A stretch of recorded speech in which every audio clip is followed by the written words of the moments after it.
and our amazing and effective and warm MC over there, Judge Perkins. We're going to throw it back to you.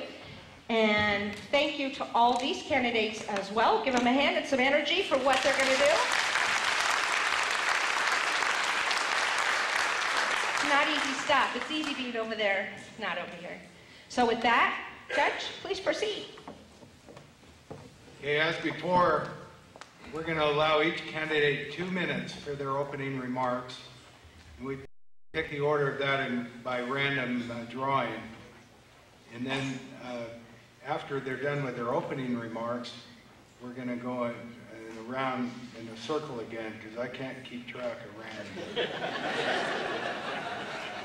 We have questions for the candidates, and the first candidate to answer the question will have 2 minutes, and the others will have 1 minute each on the same question. Then we're going to have a couple of open audience questions and closing remarks.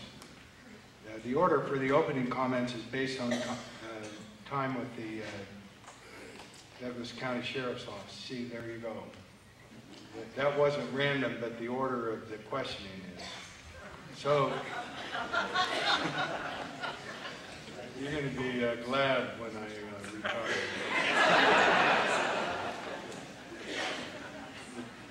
So the opening remarks will be first Joe Duffy, then Dan Coverly, then David Brady, and then Dean Paris. And gentlemen, I want to repeat what I said about the commissioners. It takes a lot of courage, and it's an honorable calling. And I want to thank each one of you professionally and personally for putting your name out.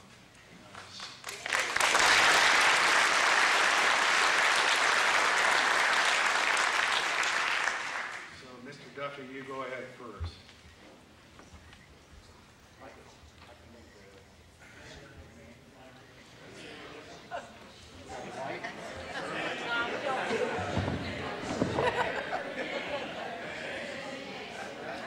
Coming.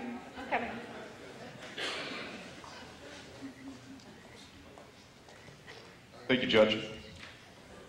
So I'm going to tell you, I'll start with a story. Their names were Kilo and Bella. I was lucky to have worked 2 canine partners in my career in law enforcement, and I'm the current canine unit commander. The community loves our canine unit, and everywhere I went to show my dogs off, Kilo and Bella were the stars of the show. What people don't know is that my canine partners taught me to be a better deputy, a better commander, and a better leader. These dogs and the stuff that they can do is incredible. They taught me things like patience, teamwork, trust my instinct, and they reminded me about accountability.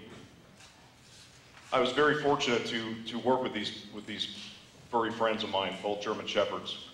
So my name's Captain Joe Duffy, and for the last 23 years, I've been a deputy sheriff and law enforcement officer for the Douglas County Sheriff's Office, and I've been in law enforcement for a total of 28 years. I started my career off in 1990 with the Los Angeles County Sheriff's Department, primarily assigned to the Men's Central Jail in downtown Los Angeles. If you don't know, the LA County Sheriff's Department is the largest sheriff's department and largest jail in our nation. In our custody were some of the most violent gang members, leaders of the Mexican Mafia, Crips, Bloods, Asian gangs, MS-13, 18th Street, and the list goes on. While working there, I became an expert in dealing with gangs, and I've taught on the topic to thousands of officers throughout my career for the state of Nevada. Got to wrap this up here. I'm currently the Patrol Division Commander and been so for the last 2.5 years. I've been a captain. I'm the only captain here who's been at the executive level for 8 years. I've run our jail division, our administration division, and our patrol division. I'm the current commander of our SWAT team, the current commander of our canine unit, and the current commander of our honor guard.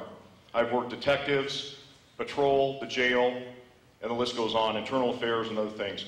I promise you I won't let you down as your sheriff. Thank you.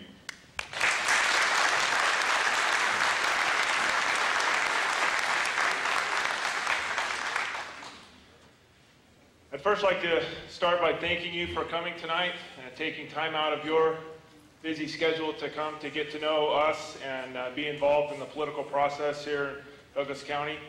My name is Dan Coverly, and I'm running for sheriff.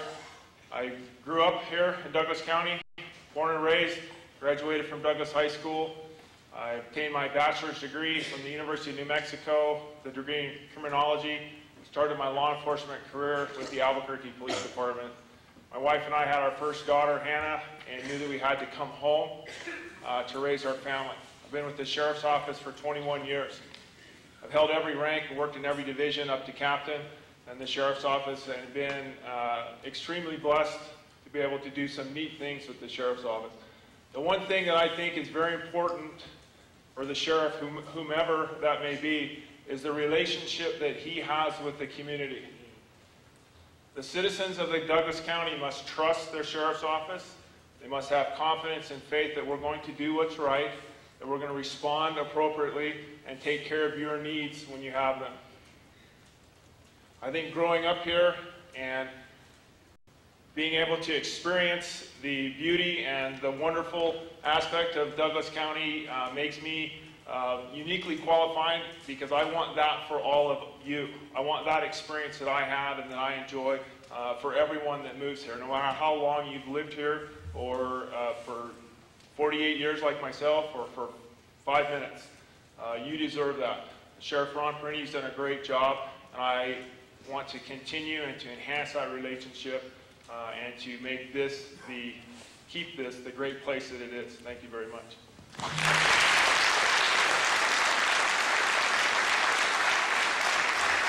Good evening. I'm Dave Brady. I'm a 33-year resident of Douglas County. My wife and I have been fortunate and blessed to raise our 5 children here in Carson Valley. I started in law enforcement in 1978 as a police officer in the city of Redondo Beach. As a patrolman, I've spent time as a traffic officer doing DUI investigations, and the majority of my time was spent as a canine officer. So Joe and I have a special interest in this field, and it's probably the best detail going. In 1985, when our daughter was born, we moved up here, and I went to work for the Gaming Control Board as a financial investigator.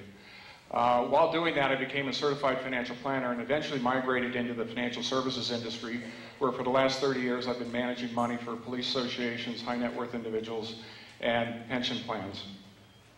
My education consists of an AA degree in criminal justice, a bachelor's degree in public affairs, and a master's degree in public administration, both of which were from USC. My parents were part of the greatest generation, and they instilled on us the importance of public service. And to that end, in 1995, I was appointed and served as a Douglas County School Board trustee for 9 years, 2 of those years as president. In 2005, I was appointed by then Governor Kenny Gwynn to serve on your County Commission District 2 to fill a vacancy vacated by Jacques Etchegoyen. And I did that for 6 years, 2 of which were as vice chairman. 15 years concurrently with that time, I spent 15 years as a reserve deputy sheriff, working side by side with the deputies of Douglas County, working all 4 corners of the county, from working with school resource officer, school truancy officer, and also working Marine 7 up on the lake. I'm deeply committed to this community. I've spent 15 years as your elected official, and I would like to continue to serve in the capacity for which I've been trained, and for which I would love to be serving in such a passionate position that I think all of us would agree is important to us.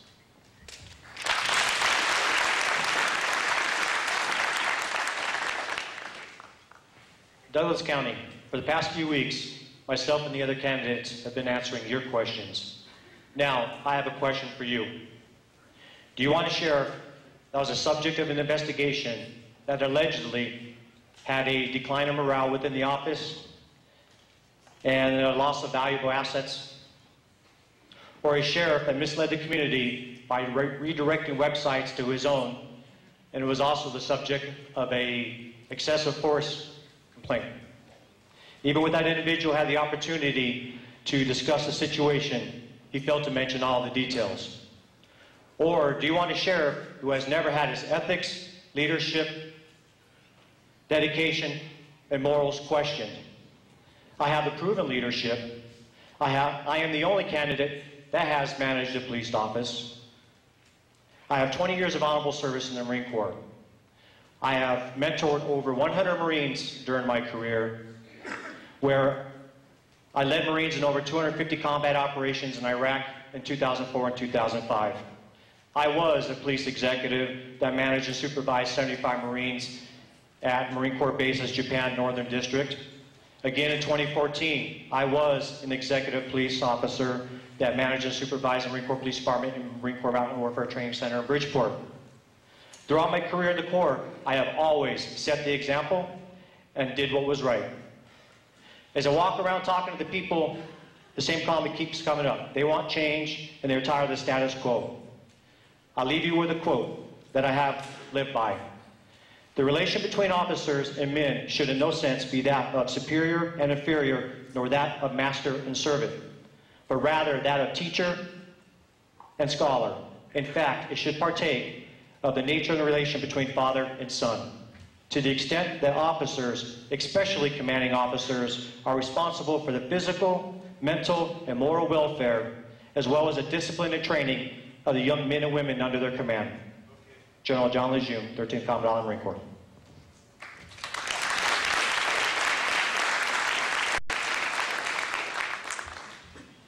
Okay, we're going to start the rounds then. And the first question is for you, Mr. Brady. 2 minutes for you, and then 1 minute for each of the rest of you coming this way. Then it'll be Mr. Paris, then Captain Cover, then Captain Duffy. The question is, one of the notable things about this election is that 2 of you are longstanding members of the department, and 2 of you are not. What do you think are the advantages and disadvantages of your particular situation? Well, I think that first and foremost, my campaign mantra is new leadership with a fresh perspective. I think not having embedded in the organization for 20 years, I can bring a broad-based experience from working in both the public as well as the private sector, and be able to ask unique questions as to how can we do things better, how can we do things differently. I think having worked in both the public as well as the private sector, I see that as a real asset, because I can come in and evaluate things top to bottom and bring a perspective that is unique from any of the other candidates. And I intend to do that. I believe that my broad-based education, master's degree in public administration, will certainly help lend itself to understanding the organization in its entirety and understanding where there needs to be opportunities for improvement.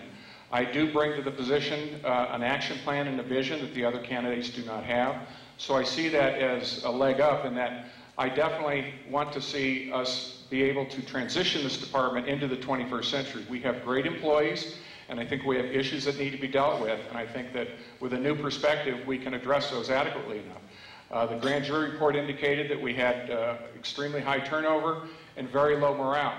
And I think that as we move forward, we're going to see a leadership void with the sheriff departing as well as the undersheriff.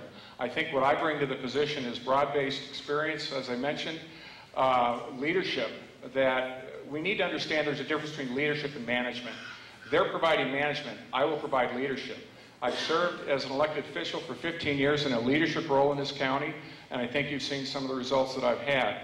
I will be proactive in moving this department forward, and I believe that with all the talent that we have in the organization, we can make a difference.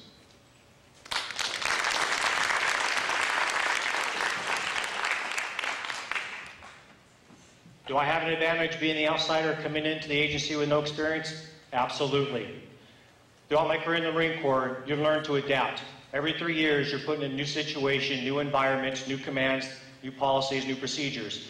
And being able to adjust on the fly when the commander comes down and says, hey, I need you to secure this fob, you have 1 hour to make it happen, I can make it happen.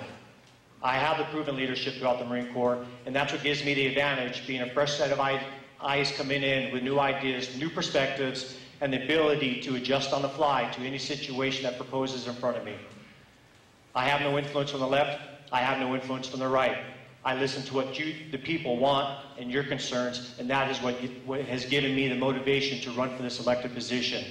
Yes, I may be the underdog, but I'm going to keep pushing forward and strive and do great things for the people of Douglas County, just like I did for the Marine Corps.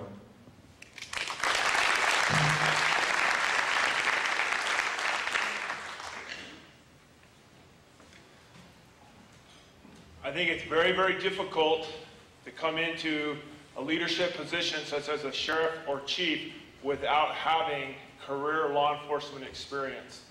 The laws change every year. Technology changes. How we are policing today is not how we policed when I first started my career, and it has evolved, and it will continue to evolve.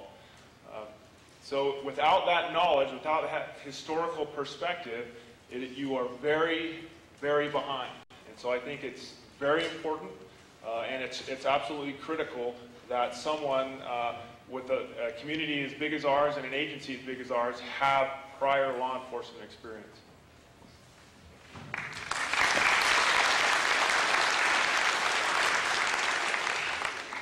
So the main advantage is I don't have to go to a police academy if I'm elected sheriff. That's huge. You're going to lose your sheriff for 4 months if they don't go. Number two, I'm a graduate of the FBI National Academy out of Quantico, Virginia. I've had the ability to bring national and federal resources here to Douglas County. As an example, I'm able to send our gang deputies down to Los Angeles County Sheriff's Department and embed them for a week with the LA County Sheriff's Department OSS unit, Operation Safe Streets, to learn how to deal with these gangbangers so they don't come here. I don't want the gang problem that's in our surrounding jurisdictions to be a problem here. A disadvantage, this is all new for me. I'm not a politician. I started my career in the jail and worked my way up through the ranks to my position as captain. It's been very stressful. I think it's stressful on the department, but I'm anxious to get this election through and over so we can start moving on and handling business that we have been handling here in Douglas County, and it's why we have one of the lowest crime rates in the state. So you should be very happy and know that you live in a very secure state. It's the safest in the nation.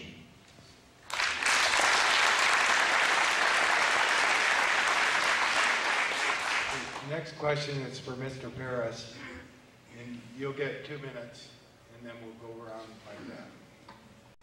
Quick question for you. Is there a rebuttal? We still get a minute rebuttal or no? No, we're going to go Okay, through it like just this. ask me. Just ask me. If something wild comes up, I'll make a decision. Because I got a big tolerance for wild, Mr. Paris.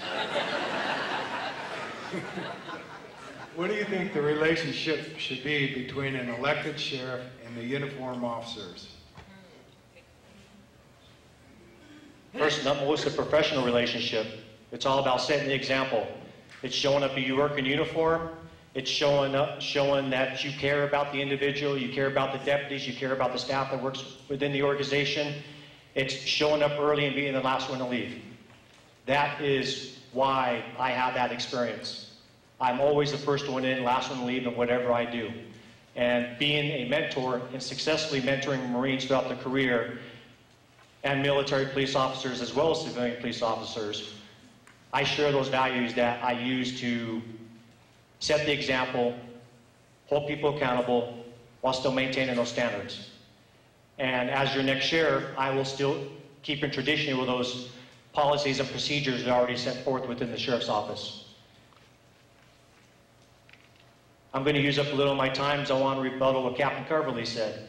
Yes, I will have to go to the academy, but you know what? Like he said, it's a learning experience. The job is always changing. That gives me an opportunity to learn the laws, to learn the statutes, and to ensure that the cadets are being trained to standards, as well as when I get back to the sheriff's office, I can assure and set the example to the deputies that, yes, I'm not afraid to start out as a recruit, cadet, and work my way back up. I'm not afraid. I did it for 20 years. I did it as a gunnery sergeant, and I will continue to do that while at the academy. And when I get the 50+1 votes in the primary, I will go to the academy June 28th, so I will not miss 4 weeks of office as sheriff. Thank you.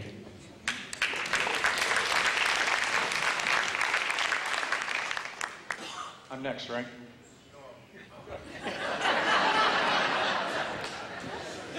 I like your enthusiasm, though, Dave.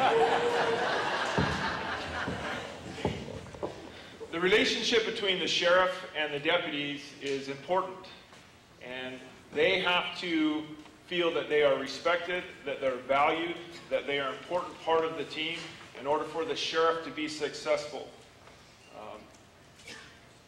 The sheriff's responsibility is to give them the tools, the training, the equipment to allow them to effectively do their job. and then get out of their way and have confidence in them that they will accomplish that. One of the things that I'm very proud of is that I was endorsed by the Sheriff's Office Association overwhelmingly by 78%. So I have their confidence, I have their vote, and it would be up to me as the sheriff just to maintain that and create a positive working environment that we can work as a team and be productive.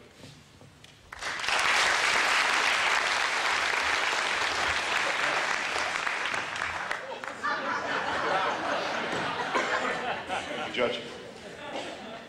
I think the relationship is very important. I think it needs to be professional.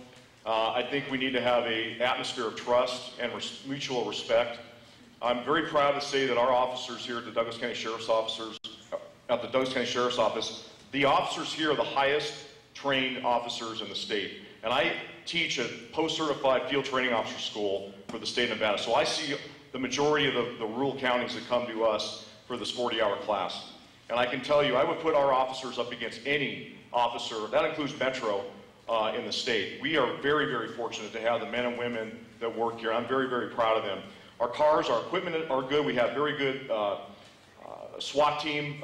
I can tell you that the equipment they have is state-of-the-art. The computers in the cars are state-of-the-art. Our software systems are state-of-the-art. I'm very proud of that. And I really think that to work here is a blessing. And we have the quality of life that a lot of other counties in the state don't have. So, thank you.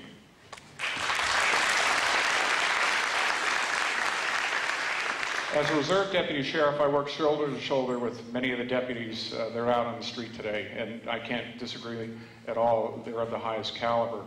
One of the things I intend on doing is leading by listening.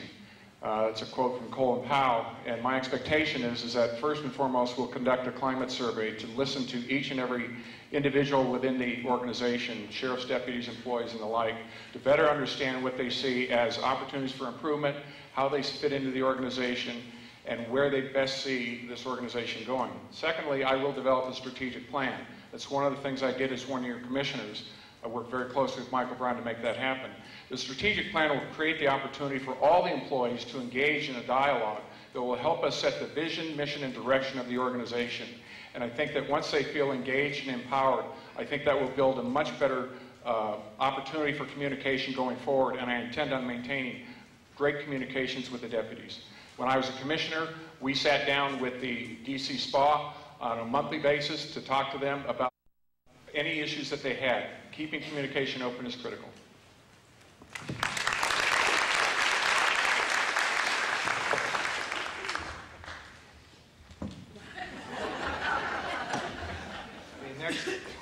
Next question would begin with Captain Coverley. In this one, I had a look at some of the audience questions, and this question is echoed in a couple of the audience questions too, and it's an important issue for all four of you to address. It has to do with morale and turnover rate. And one person, I'm going to read you what the people in the audience said, and then I'll read yours, so it'll just take 30 seconds, Bobby. To what do you attribute the high turnover rate, and how would you fix it? That's the first way of saying it. The second way of saying it is, how are you going to retain deputies at Douglas County Sheriff's Office, and what is your plan to improve morale?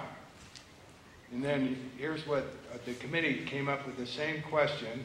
We hear there are staffing issues, both in recruitment and retention of uniformed officers. What can the sheriff do to help solve these issues? So I've given you three questions that ask the same thing. I think you all four of you understand it. You start.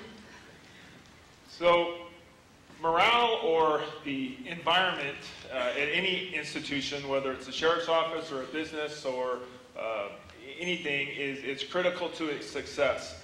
And so if there's a lack of morale or a lack of or a problem where the deputies or the officers feel they're not being supported by their administration or whatever, then that creates a discord, a negative discord within the agency.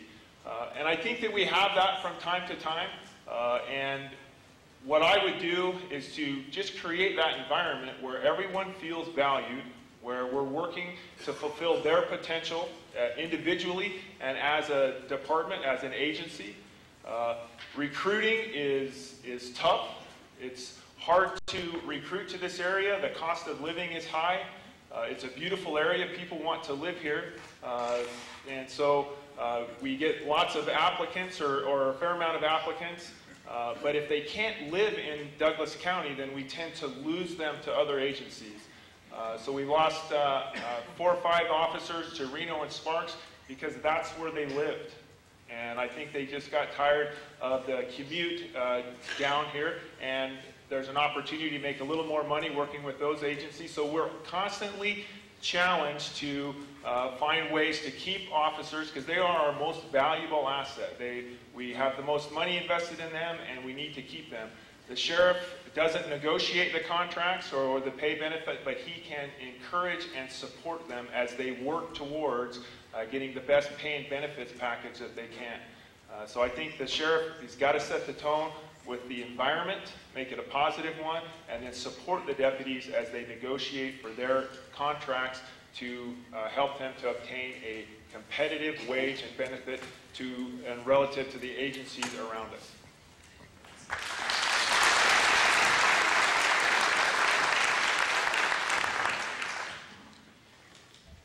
So I can tell you that I looked at the numbers. I took over the patrol division in September 2015. In that time, we've lost 23 officers. 8 of those retired with 23 to 30 years experience. We have an aging workforce, and we have more to lose. 7 of those folks worked in the jail division, and they left for various reasons. 3 left for other jobs. They figured law enforcement wasn't for them, and then we actually lost 3 to Reno and Sparks. So, and then we fired 2. And 2 out of the jail division, 2 out of patrol. So it's a lot to go over in a minute. So to say that we have a morale problem, I don't really think that's the case. And Under Sheriff Howell is in the audience here. I encourage you to talk to him to confirm those numbers. And if you saw his article in the paper, we have a very, very good workforce here. And I don't believe that there is a morale problem. We have the best equipment and the best training in the state. Our pay could be raised a little bit on the front end for some of these guys. We do pay $2 less an hour than our allied agencies, but we all top out about the same amount.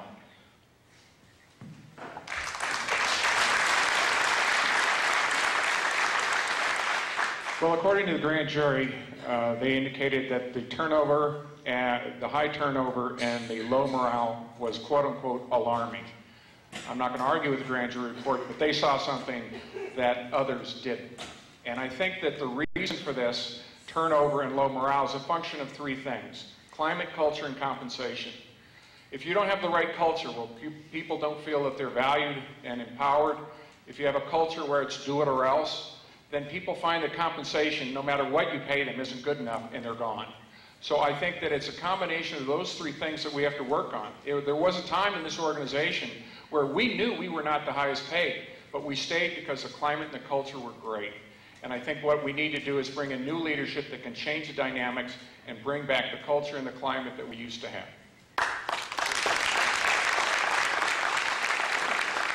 Can you repeat the question?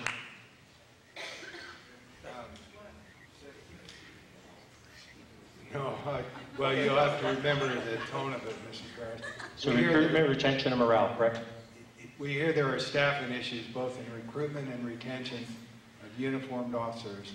What can the sheriff do to help solve those issues? And yes, it does have to do with turnover and morale. It's like beating a dead horse about recruitment and retention. It is hard to do. It is going to take some pushing from the sheriff's office, the people of Douglas County, the county commissioners, to able to have affordable housing for the deputies to live in the community they work and love so much. To the morale, it's all about being involved, stepping in, helping out, showing up at 10 o'clock at night, 2 o'clock on Sunday morning, jumping in a patrol car, going out, showing the deputies that you are there for them, as well as being a listener to listen to what their concerns are, and establishing some kind of function once a year, do a barbecue against the fire department, and raise money that way. Get more involvement, do more fun activities, not saying that the sheriff's office isn't a great place to work, but there's ways and ideas where we can improve the morale by being involved, showing more support, and getting more fun activities involved where the deputies would like to stay here, but then again, it comes down to the housing, and the housing is the biggest issue.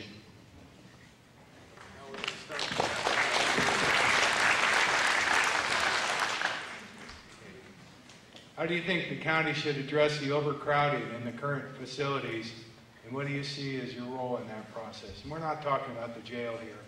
We're talking about investigations, administration, patrol, and as well as security and some of the adjunct agencies.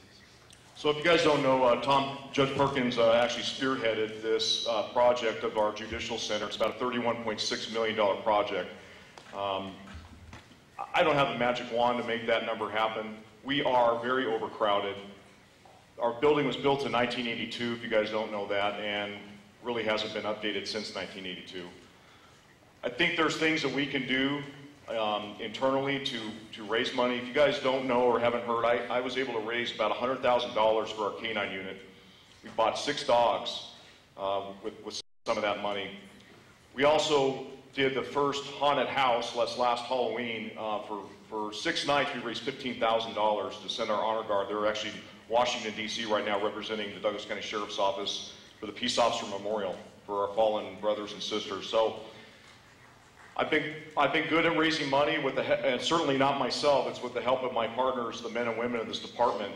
But I think there's some renovations that we can do to our building that wouldn't be anywhere near that $31.6 million mark. I'd like to work with the county manager and the county commissioners to see if we could secure funding to help supplement that. But there's definitely things that we can do internally with our existing budget and with some fundraising. And also I want to talk about the Sheriff's Advisory Council. If you don't know about them, they're a 501c3 group that have raised a lot of money for us. I worked 8 years ago on our virtuous system. That's the use of force simulator that we have in our building. That cost $250,000, and the Sheriff Advisory Council raised that money for us. Those guys and gals raised a huge amount. They also bought our plate carriers, some of the computers in our cars, some of our other very expensive equipment that our SWAT team has. So I would like to partner with them, as we currently do, to help raise money to start renovating our building, because we do need it. Our locker room is deplorable. Our briefing room needs an upgrade. But there's things that we can do, I think, within our budget and with those other things I talked about.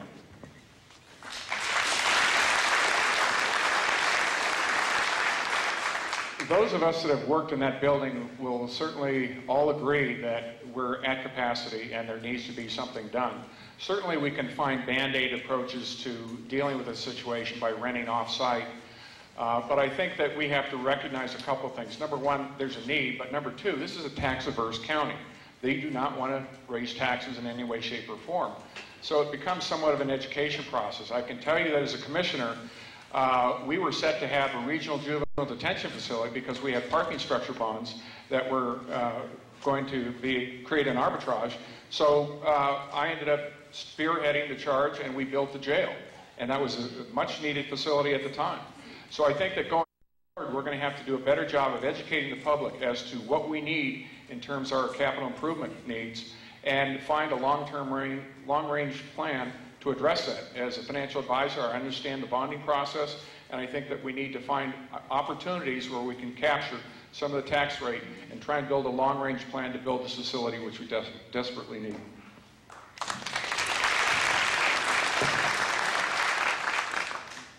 $36 million is a lot of money asked the taxpayers. I wouldn't want to pay it, but it's all about sacrifice. The infrastructure we need to start working on now.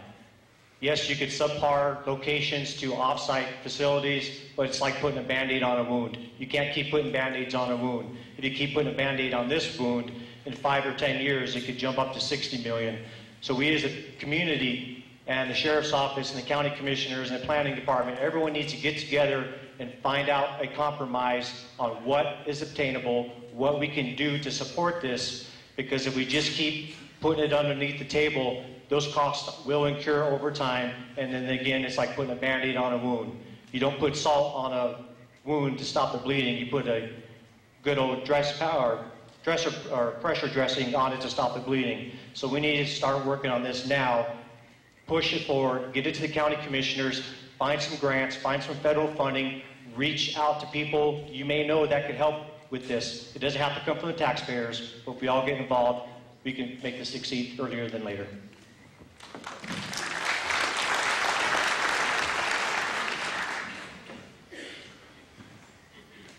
So I would support a remodel or some sort of addition to the existing facility. The issue really comes down to, at some point, our effectiveness is going to be influenced. And the Sheriff's Office is the least of the agencies that occupy the building that are affected. The DA's office upstairs, juvenile probation, and the 2 district courts and the justice court, they don't have any room.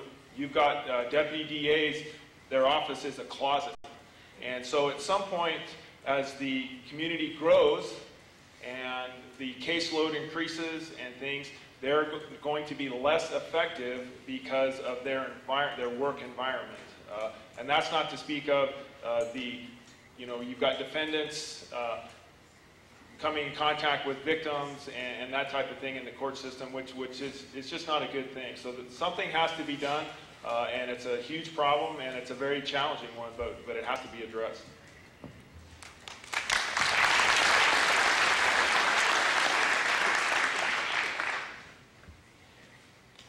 And let's see, who started that one? I started. We're back to Mr. Grady.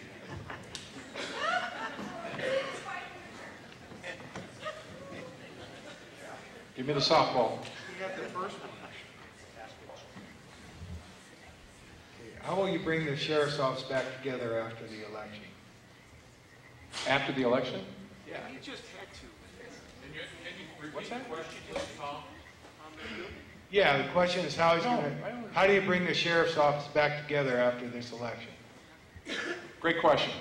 A combination of things. I mentioned to you that I have an action plan. That action plan consists of a couple of elements. First and foremost, like I mentioned, we will conduct a climate survey. Interview each and every employee to find out what they see that's working, where they see opportunities for improvement, and how they fit into the organization. The second thing we will do is we will conduct an operational audit, the purpose of which is to identify how we can better deliver on the public safety services we provide to the community. Looking at our staffing. Is our staffing appropriate? I believe that we're top-heavy, and my goal is to put more resources to this on the street, reallocate more deputies to the street so we can improve on our response times. This is a very large county, 750-plus square miles, and response times become critical.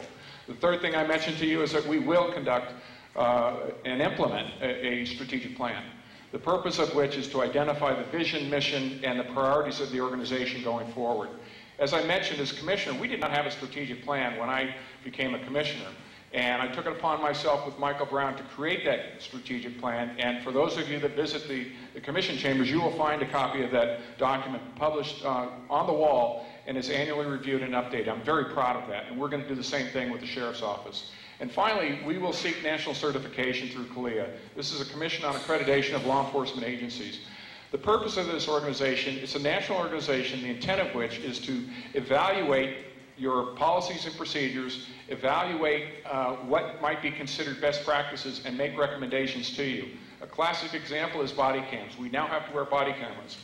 With that said, we need to develop policies and procedures. My guess is those policies and procedures have already been written by CALEA and can certainly be brought down to the local level, saving us some money. I think the way to improve the organization is to have greater communication and involvement between the administration and the employees themselves.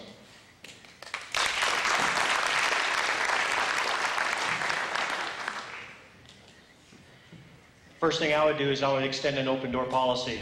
I would ask every deputy, staff member to come up with the concerns that they see on how to benefit the office and propose a way to resolve it. I believe in bottom-up leadership, and by empowering everyone the ability to step up, propose problems, and provide a solution, as a sheriff, as long as it is morally, ethically, and the right thing to do that's going to benefit the office, that would be a course of action I would follow. I would trust the deputies because they are the ones with the experience. They understand what the needs of the agency are, so by giving them the opportunity to write it down, come through my door, propose a problem, and this is a situation, this is how I would like to fix it. We sit down and come to a compromise and bring it before the association before we come with a final decision. By empowering everyone underneath me to do great things, that's one way to get the office at a good working relationship amongst each other.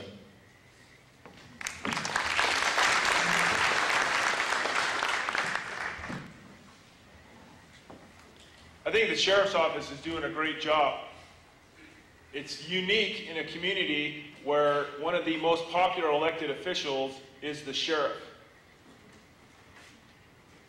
About a month ago, we had an incident at Walmart where a crew of people came in, stole a bunch of items. The Walmart employees got the description of the vehicle, and a deputy stopped them near Cradlebaugh Bridge. As soon as he stopped him, they become uncooperative, and the deputy got into a fight with one of the occupants. 5 people stopped and helped that deputy. They watched the people in the car, and they got the guy that was fighting with the deputy, and they all went to jail. That doesn't happen in every community, but it does in Douglas County. And one of the reasons that happens is we have a great relationship with the community. You trust us, and we depend on you. We can't do our job without your help, and that has to continue. And that would be my goal, to continue and enhance that relationship.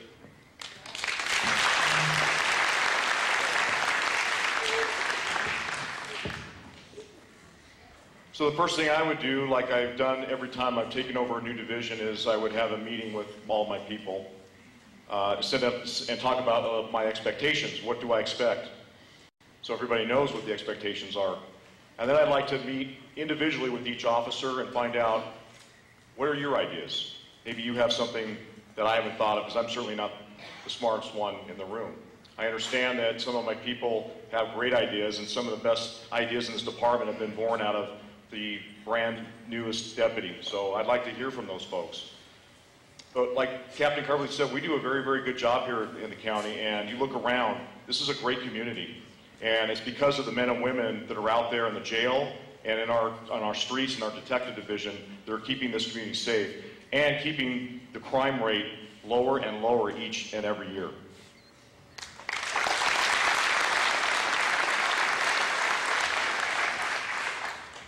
Okay, I'm going to go to the second round. These are 1-minute responses. We're going to do a couple of those and then close up.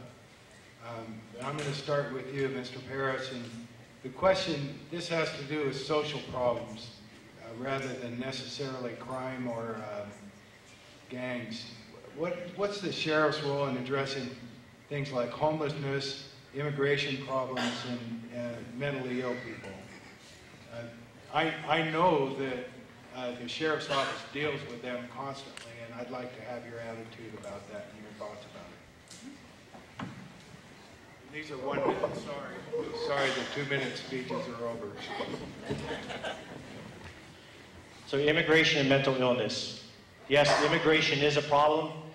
However, I don't see a problem up here in Douglas County. But as a sheriff, it is my job to enforce the laws that are set forth. If it falls in line with the Constitution, then it's going to be enforced.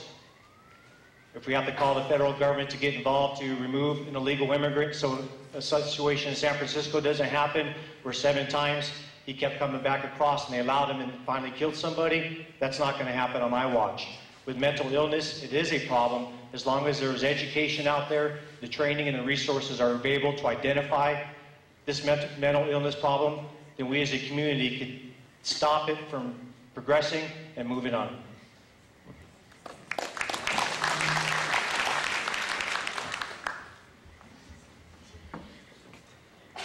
First off, the Sheriff's Office has to treat everyone with respect and dignity, regardless of their situation.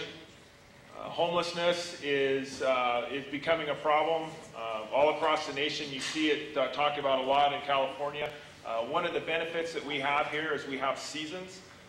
It's not fun being homeless here in the wintertime, so it is what it is. So we need to contact and identify those people, see how we can help them, if we can help them, and then make sure that they're obeying the local laws, state laws, and county ordinances, and if they're not, then we take appropriate action. Mental health is a huge issue. and it's one that law enforcement deals with all the time, and it's not necessarily a law enforcement issue, but we're the first point of contact. So training for our officers to be able to know how to deal with people with mental illness, and then resources with our stakeholders in the community, social services, the hospitals, and to determine the best course of action, because it's not in the jail.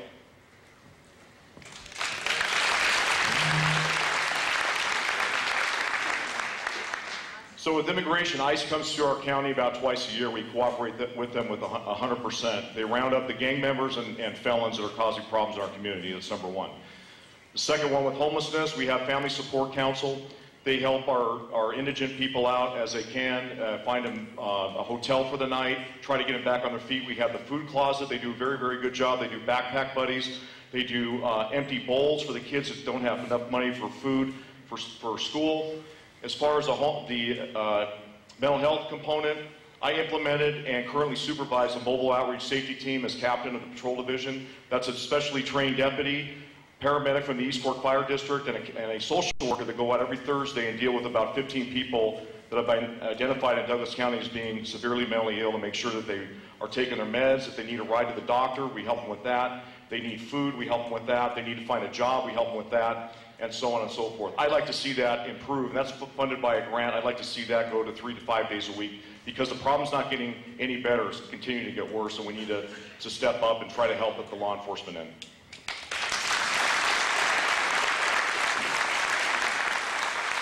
I suppose the upside of going last is everybody else has answered the question, and they've done a very good job. I think training and collaboration are the key. I serve on the Suicide Prevention Network Board, and we do have a sergeant that sits on that board. That's the kind of collaboration we need between the different entities, whether it be social services, mental health care services, or law enforcement. So I'll take my time to rebut a few things. I think we're quick to dismiss that if you have 20 years on the department, that's the panacea. I look at it completely different. First and foremost, recognize that I've spent 25 years in law enforcement in 3 different agencies. I think that gives me a much broader perspective. I spent my time on the street arresting the bad guys, the criminals, the crooks, and the gang members that Joe got to take care of. So I have firsthand experience on the street. I can tell you, as a reserve deputy sheriff, the last deputy to die in the line of duty in Douglas County was a reserve deputy sheriff. So I am not going to be quick to dismiss my law enforcement experience and trade it off, because I think what I bring to the position is a far greater perspective, having worked in 3 different agencies.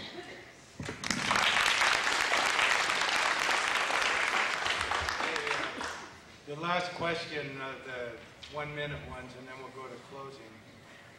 And it may or may not have something to do with what Mr. Brady talked about just now. You know, watch this.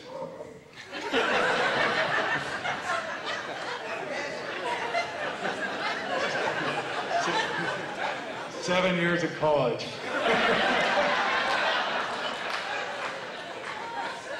Okay. So this is a question from the audience, and please be specific as well as general in this one. Starting with Captain Coverly, what is your executive, describe your executive level experience in, and that, I think that's a good way to start. Tell us why you can be a chief executive officer. So I've held every rank and supervised in every division in the sheriff's office. Promoted to captain, I'm currently the administrative captain. I've attended the 263rd session of the FBI National Academy, which is a very prestigious, difficult training to enter into, specifically designed for executive leadership in law enforcement. Joe spoke of that earlier. It allows me to network and communicate with law enforcement officers all across the nation, both federal, state, and local. And so I think those things qualify me. The other thing that I have is I'm a good team player, and I understand how a team has to work. And we have to work together, and I have to have the buy-in of my players in order for us to be successful. And I have that. The association has endorsed me overwhelming 78%. Thank you.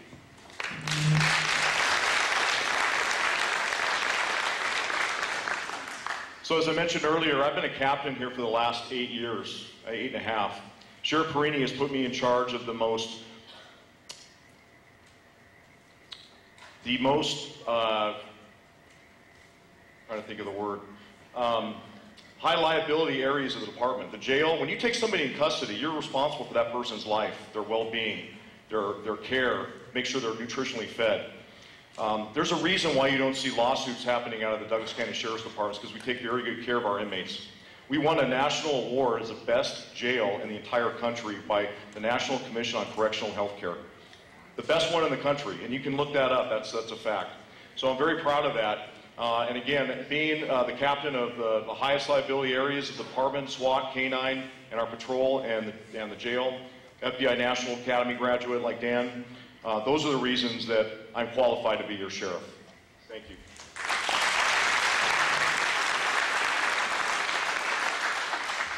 Of the candidates before you, I think I'm the only one that has true executive level leadership experience in both the public as well as the private sector. From having served as a national training consultant at American Express to having served as your vice chairman on the county commission, as well as having served as president of the Police Association of Redondo Beach to president of the Douglas County School Board. I bring leadership experience to the position. Not so much management experience, but leadership experience to the position that gives me the insight and the opportunity to see what the organization needs and where we need to move the organization going forward. I've done it successfully at the school board, and I've done it successfully within the county commission. We made some rather dramatic changes in both entities, and I will say that when I left those agencies or departments, we left those organizations in a much stronger position because of my background, education, and experience.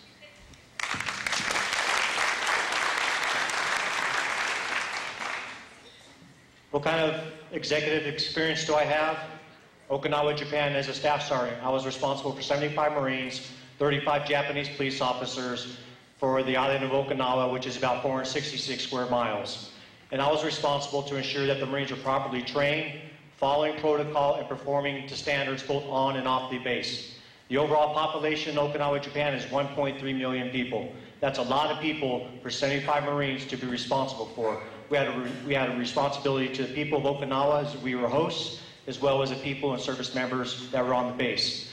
Marine Corps Police Department, Bridgeport, I was in charge of the civilian police officers. I was number 2 of the executive staff. I wrote policies, I wrote procedures, I conducted performance appraisals, I mentored the civilian police departments.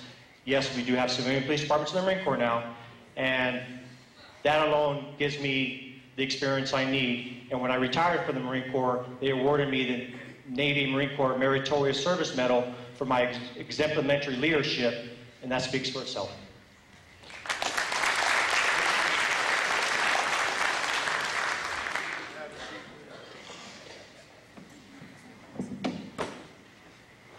Okay, this is the time for the closing remarks by the candidates. We're going to go in reverse order from when we started. So Mr. Paris will be first, then Mr. Brady, then Captain Coverly, and then Captain Duffy. And you have 2 minutes, and go ahead, gentlemen. I have always put my Marines first. And as your next, I will put the people of Douglas County first, and as well as the Sheriff's Office. When I see a problem, I approach a problem, I provide a solution, and follow it through to the end. Yes, I know I'm not born here, but my wife and I chose to live in this beautiful community of Douglas County. One morning I woke up and said, "Hey babe, I want to run for sheriff," and she said, "I haven't had enough coffee for this." So here I am a year later, and I'm still sticking to my guns, pushing forward, because I truly believe that I am the best candidate, because like I said, I have no influence, and based on my morals, my character that has never been questioned, I am the best candidate, because I will do right for the people by representing the people as a spokesperson for the Sheriff's Office, as well as the people of Douglas County. I ask each and every one of you for your endorsement when you go to the polls on June 12th. There's A lot of experience up here, great candidates, but it all comes down to each and every one of your endorsements that's going to get me elected. And I am asking for your endorsement when it comes to either early voting, absentee voting, or when you decide to go to the polls on June 12th. I have a lot more information on my website about my military experience. Check it out. If you ever have any questions, feel free to call me. My phone's on 24 hours a day, and when elected, my phone will still be on 24 hours a day. I'm not going to disappear. I am here. Jackie and I love this place. We love the people. We love the community, and we want to keep Douglas County this great, safe community that it is today.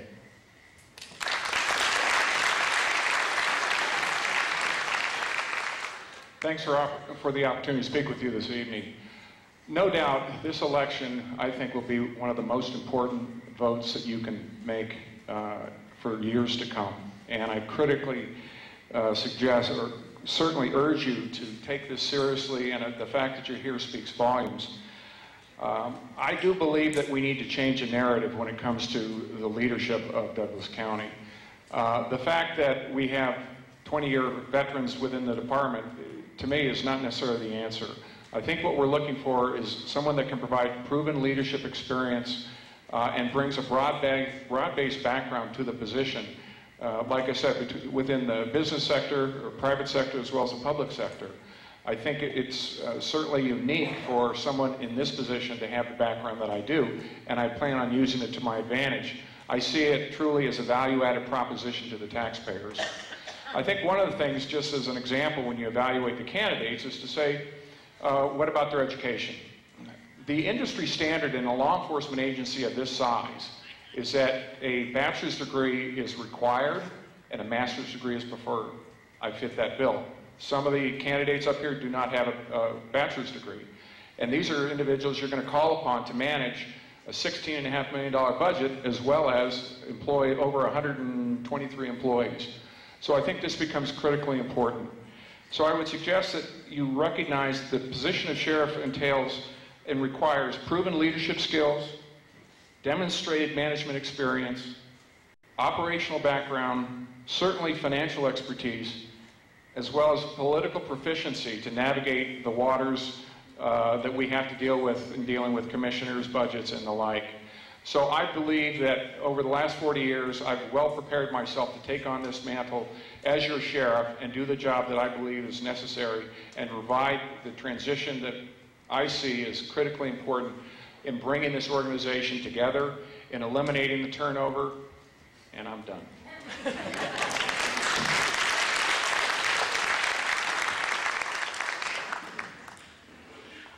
I want to thank Judge Perkins.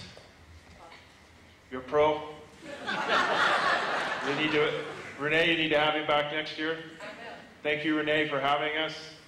And Mike, Kurt, I really appreciate the opportunity to stand before you and talk a little bit about what I think is important.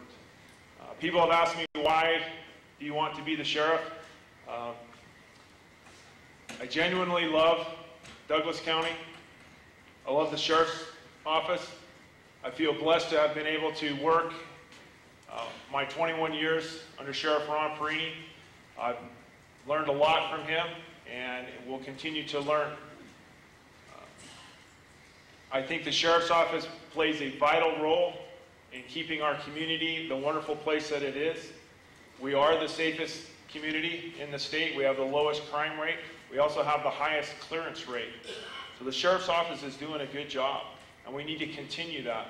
It didn't happen by accident. We work very hard every day, and I've been able to be a part of that for the last 21 years.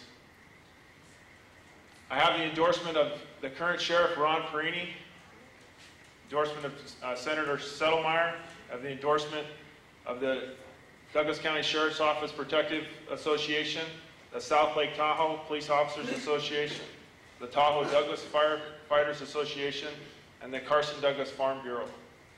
And I think I have their endorsement because they have worked with me over the last 21 years and know that I will do the best that I can. I am proud to be a Douglas County resident. I am proud to be a Douglas County Sheriff's Deputy. I'm proud of the men and women in the department, and I would be proud to be your sheriff. Thank you very much.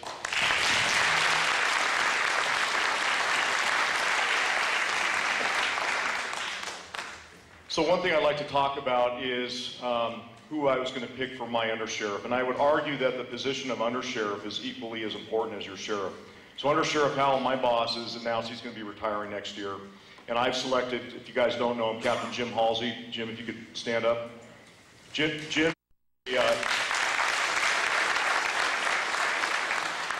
is a 30-year veteran of law enforcement. He's worked both LA County Sheriff, I didn't know him when I worked there, and also the Douglas County Sheriff's Office here. He's also a 30-year retired Navy Seabee and has done 2 deployments to Iraq. So he knows a little something about leadership. So this is the man that I've selected as the undersheriff, and I think it's as important as the role of sheriff. The undersheriff implements the policies of the sheriff and runs the day-to-day operation of the sheriff's office. So I'm very proud of him and his accomplishments. So 25 years ago, my wife Teresa and I came to Douglas County to visit a friend, and we noticed there was no graffiti on the walls. We noticed there was no smog. We could see the stars at night. There was no traffic. People were actually nice.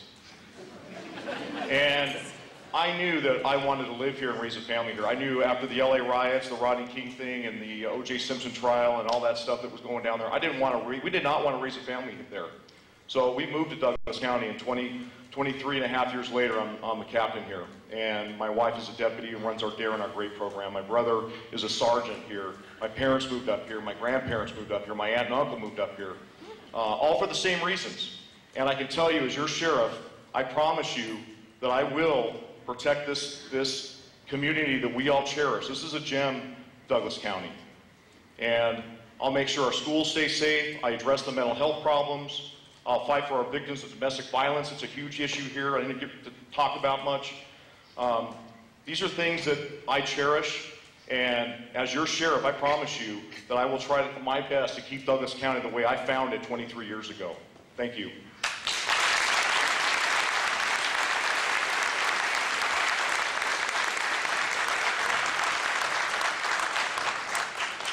Gentlemen, would you please stand? Ladies and gentlemen, these are your candidates for Douglas County Sheriff.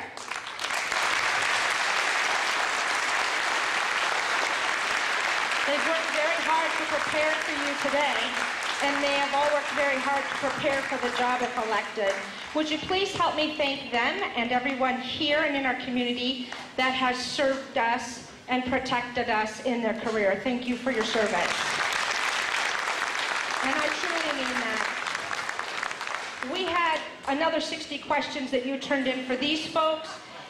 They said I couldn't stay for the next 5 days, so they're going to stay around as well as the county commissioner candidates for as long as you want, right guys? You will stay around. Ask your questions. We thank you for your participation and have a wonderful evening. Good night.